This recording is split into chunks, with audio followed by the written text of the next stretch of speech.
toujours pensé que l'histoire est un mensonge, que ce qu'on connaît de l'histoire, ce ne sont pas vraiment des faits. Et puis c'est très subjectif, la façon qu'on perçoit l'histoire.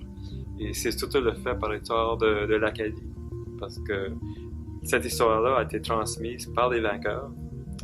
Comme de fait, les Acadiens n'ont pas eu le temps de décrire qu'est-ce qui se passait par eux-mêmes. Si oui, ça a été perdu. Alors, ce qui ressort, ce sont les gens, les témoignages qui existent. Ce sont les soldats, surtout anglais, ou Winslow, qui était un général anglais. Ils ont témoigné leur expérience, mais c'est surtout un œuvre de propagande aussi, parce que c'est leur côté. On n'a pas ce côté-là de acadien, des vaincus. Alors pour moi, c'était intéressant de voir le parallèle entre les deux, voir qu'est-ce qui est vrai, qu'est-ce qui est faux. Puis en même temps, je me dis pas que je suis pas du tout historien, parce que je vais inventer mes propres trucs en même temps, parce que l'histoire est très subjective. Puis j'invente mes choses pour que ça soit encore plus malin parfois.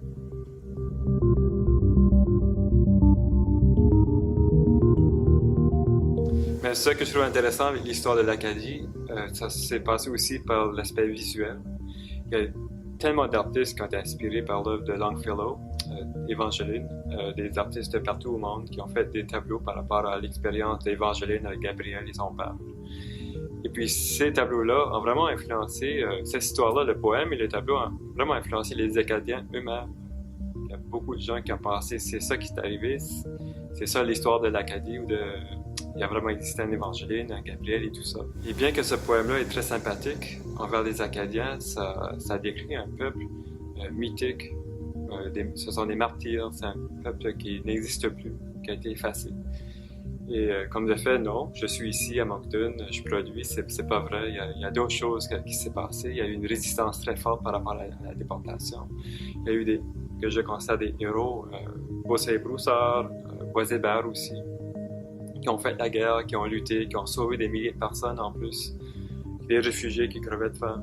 Alors, je voulais transmettre ce côté-là, de dire que non, c'est pas vrai cette histoire-là.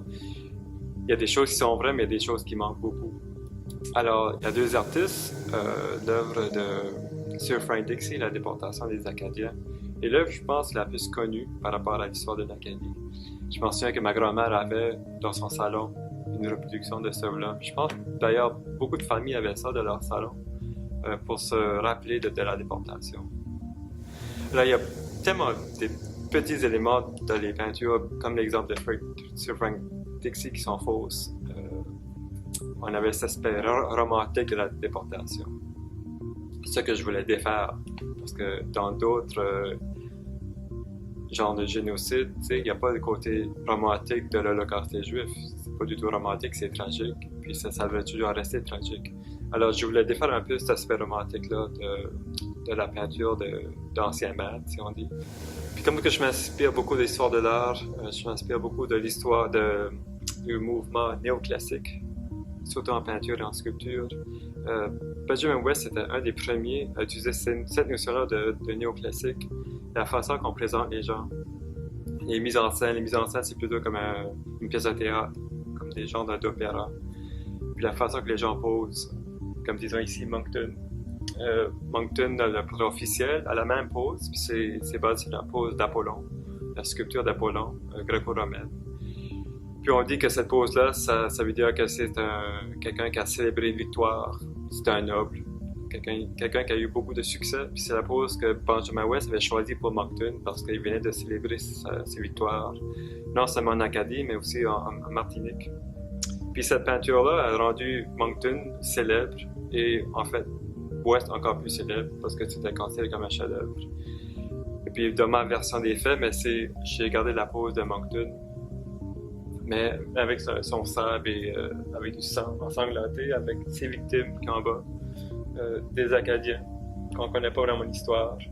Et puis j'utilise beaucoup des armoiries aussi dans mes œuvres, soit de nations ou de peuples. Alors on voit le lion qui représente l'Angleterre. Alors je fais des changements, je fais des commentaires, je corrige les erreurs qu'ils ont faites. En même temps, j'assemble mon propre commentaire dans les tableaux.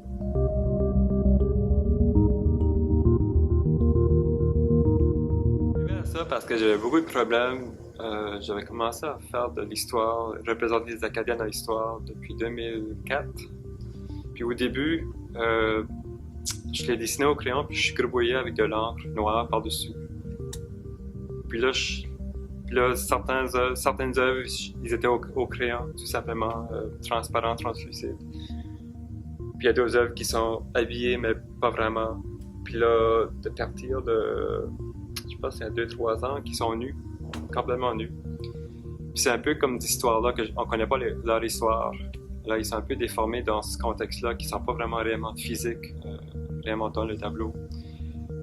Puis quand ça vient au nu, c'est référence au néoclassique. Au néoclassique, on représente des gens qui sont nus. C'est des gens qui sont pas humains, sont surhumains. Comme la noblesse, le roi, l'empereur, tout ça.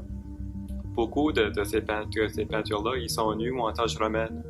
Ça veut dire qu'ils sont au-dessus de l'humain. Et puis c'est un peu ça que je voulais dire par les Acadiens, c'est qu'ils sont pas là, on connaît pas l'histoire, mais il y a quelque chose qui s'est passé. Côté mystère, c'est pas...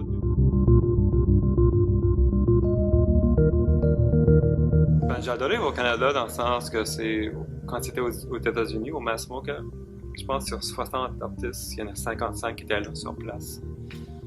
Alors, ça devient une grosse famille. Il y a des gens que je connaissais, il y a des gens que je voulais connaître, mais qui étaient là, puis il y a des gens que j'appréciais beaucoup leurs œuvres. Alors, c'était vraiment une rencontre entre artistes, c'est vraiment bien. La façon qu'on présente les œuvres, ça respire beaucoup mieux ici. Alors, c'est vraiment un effet, c'est différent. Je pense que c'est... Puis le fait que c'est dans 3 lieux différents, il faut voyager. Ça fait quand même une petite aventure de visiter chaque galerie. C'est tellement varié, Massmoka. Je pense que dans chaque groupe à l'heure actuelle, c'est rare que tu vois la peinture. Je remarque ça, comme surtout de peinture que j'essaie de faire. Maintenant, je travaille à l'huile. Il y a comme un contraste de voir la peinture dans ce genre d'expo-là. Ça peut être juste art actuel, conceptuel, puis là, on voit beaucoup ça maintenant. Mais j'aime le fait qu'il considère encore la peinture, surtout la peinture historique, qui se fait presque plus maintenant. Alors j'aime ça, j'aime le contraste.